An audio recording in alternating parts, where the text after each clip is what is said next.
अध्यक्ष महोदय, अतिशय महत्त्वपूर्ण विषयावर ही लक्षवेधी आहे। आपल्याला माहिती आहे की राज्यामध्ये सर्व माध्यमांच्या आणि सर्व व्यवस्थापनांच्या शाळांमध्ये विद्यार्थ्यांच्या सुरक्षा व सुरक्षिततेच्या अनुषंगाने ज्या ज्या काही उपाययोजना करावयाच्या आहेत त्याची एक नियमावलीच त्या ठिकाणी मार्गदर्शक सूचना म्हणून निर्गमित करण्यात आलेल्या आहेत। आणि यामध्ये मग लैंगिक गुन्ह्यांच्या पासून बालकांचे संरक्षण कायदा 2012 मधील तरतुदींची अंमलबजावणी करणे, दुर्दैवाने जर कुठे अशी घटना झाली तर त्या अत्याचाराची पॉस्को आणि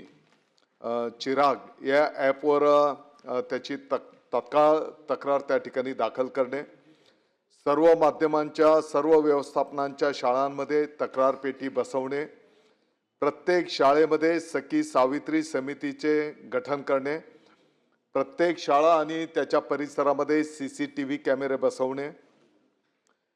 शाळेतील जे काही कर्मचारी आहेत, आमदार साहेब आपला जो काही मुद्दा होता तर त्या शाळेचे कर्मचारी, मग तो स्वच्छतेचा सेवक असेल, त्या बसचा चालक असेल, तिथला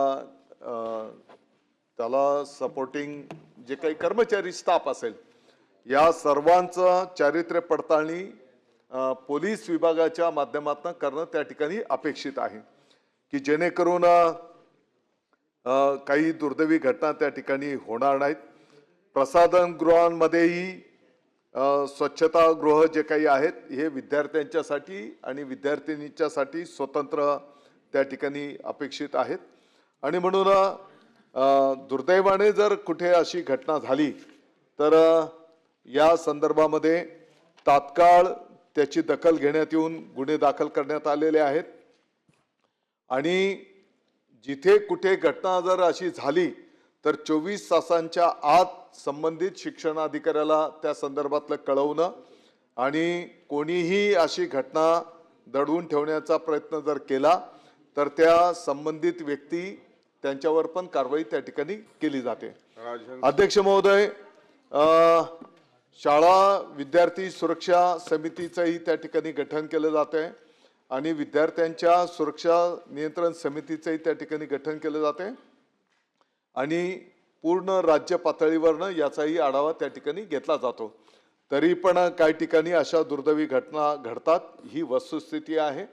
आणि त्या ठिकाणी तात्काळ गुन्हे दाखल करून कारवाई करण्यात आलेली आहे। अध्यक्ष महोदय, सभापती महोदय, यापूर्वीच उत्तर देताना मी सांगितलंय की या सर्व